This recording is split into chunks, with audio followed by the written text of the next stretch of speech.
Hi, it's Louie and Paula exploring in beautiful Mojave County, Arizona. Today we're driving to the old mining camps of Cedar and Leviathan along the east flank of the Hualapai Mountains.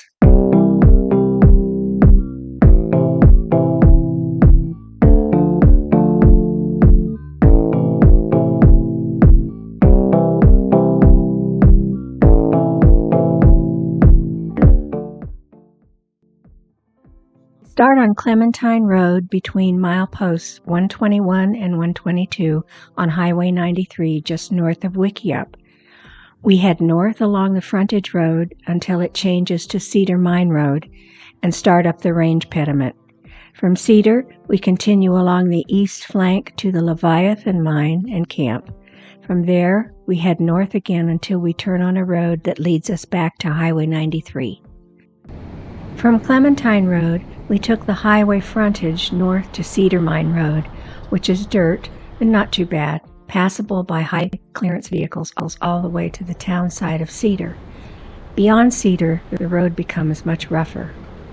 Vegetation changes as we go, from the lower elevations of the valley with cholla, ocotillo, and saguaros to juniper, joshuas, and manzanita in the mountains.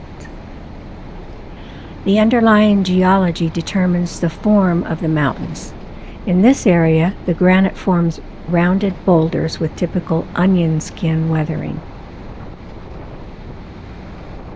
As we continued up the slope, the road becomes narrower and the brush thicker. A short turnoff takes us to the Cedar Mill site.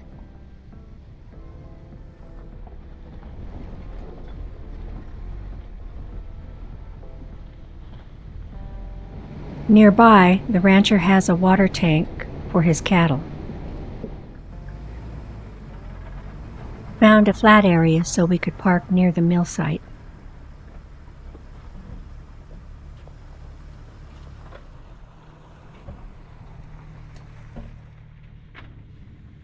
The mines in the area were first discovered in 1895 when rich silver ore was found on a vein that would be called the San Francisco vein. The ore was hauled from the mines to this site because there was water in the wash from wells. A red brick wall is the foundation of a mill building. The drill steel was driven into the rock as a place to tie something down. The town site is in the flatter areas of Tompkins Canyon, downstream from the mill. In 1910, the mining company reported 200 people lived in Cedar, with 2 saloons, a general store, and a post office. There's nothing left of the town except some stone foundations. The mill still has cement foundations and lots of old lumber, but the desert is quickly reclaiming the area, and soon there will be nothing left.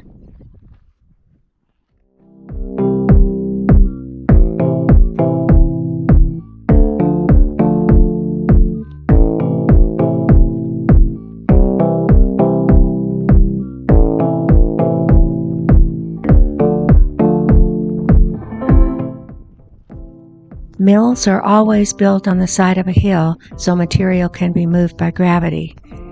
At this mill, they stacked rocks to form steps for the different stages of the milling process.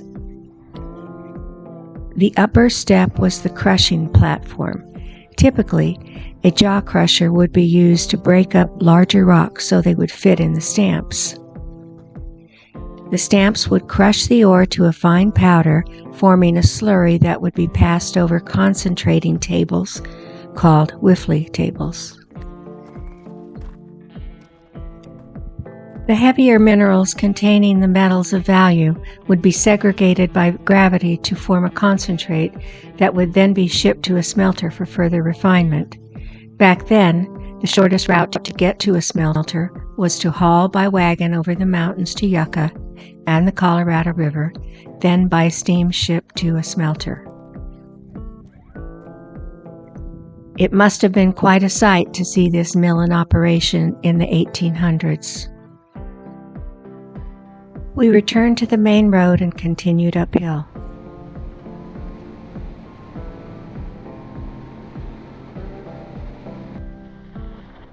On our way, found a side road that went to a staging area with rusting ore bins, probably from a modern attempt to reopen the mines that fizzled.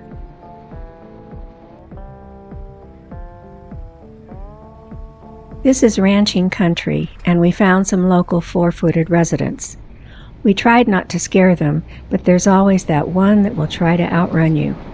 Best to pass him quickly so he doesn't expend a lot of energy. Continuing along the flank of the mountains, we went over a divide and dropped into Delu Wash. The name gives a hint of what can happen when it rains in the mountains. This wash becomes a deluge. The slopes are covered with low brush, including manzanita, mountain holly, and turbinella oak. The brush makes the slopes look as if they're covered with Berber carpet. There's also an occasional pinyon pine to break up the monotony of the brush. Fortunate that it wasn't raining, as the wash had only puddles of water. It wasn't living up to its name of Deluge Wash.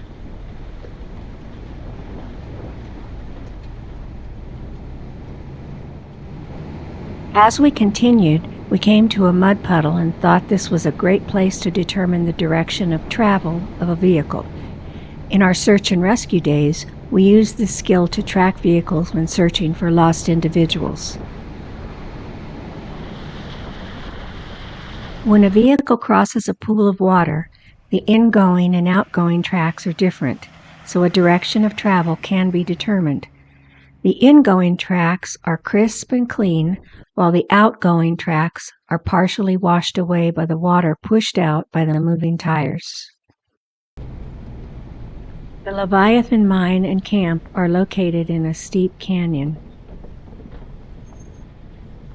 The vein was discovered in 1904 and worked until 1914 at a rate of 50 tons per day.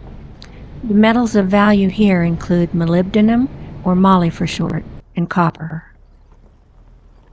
The dump and tailings are partially washed away because of the steepness of the canyon.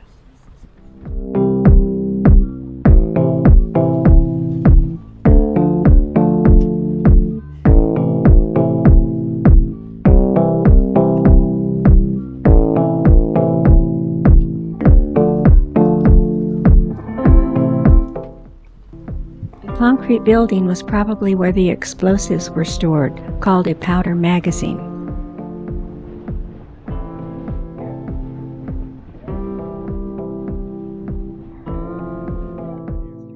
Across the wash is a small stone catchment dam built where the vein joins the wash.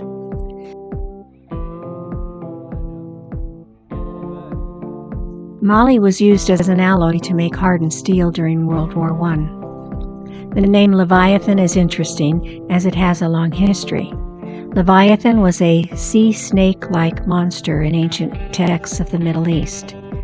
It even appears in the Bible. We wonder if the form of the vein outcrop might have looked like a snake to early prospectors. The mill used a jaw crusher to reduce the large rocks to a workable size. The ore was then reduced to a fine powder in a tube mill using steel balls. A tube mill is similar to a ball mill, just longer.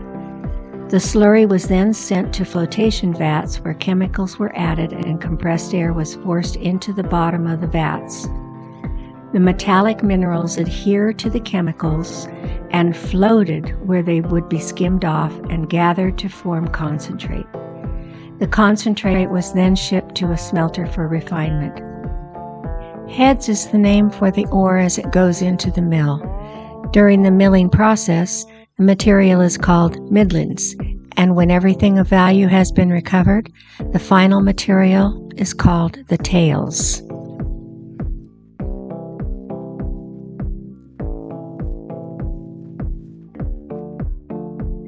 The yellow-colored fine powder are tailings left in a thickener tank.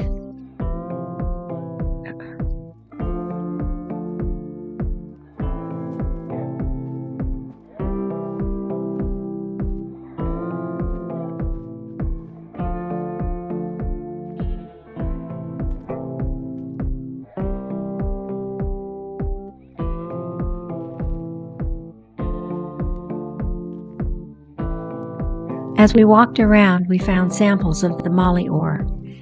There was lots of it, consisting of quartz and the mineral molybdenite, a silver-colored soft mineral.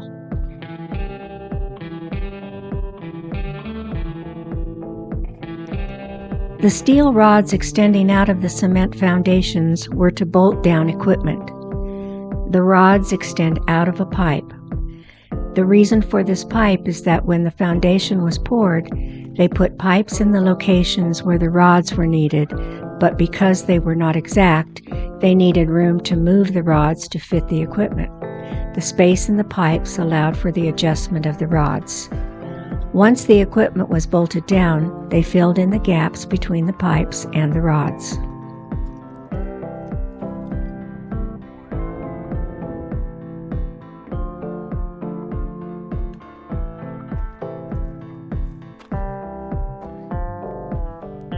The cement pillars were to raise the equipment because there were always spills of slurry and they needed the room to clean up under the equipment. They had worked too hard to make concentrate, so they didn't want to lose any to spills.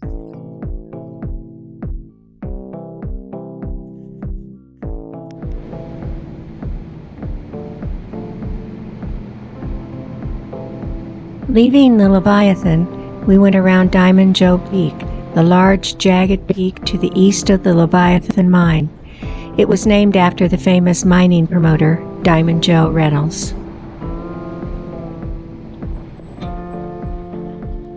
Diamond Joe Peak is a quartz bonsonite intrusive that was once molten rock that reached near the surface, cooled, and then was exposed by erosion. This molten rock is thought to be the source of the moly, copper, silver mineralization that's found in this part of the Hualapais. Several mining companies have drilled this area looking for a large deposit, but as of yet, no luck.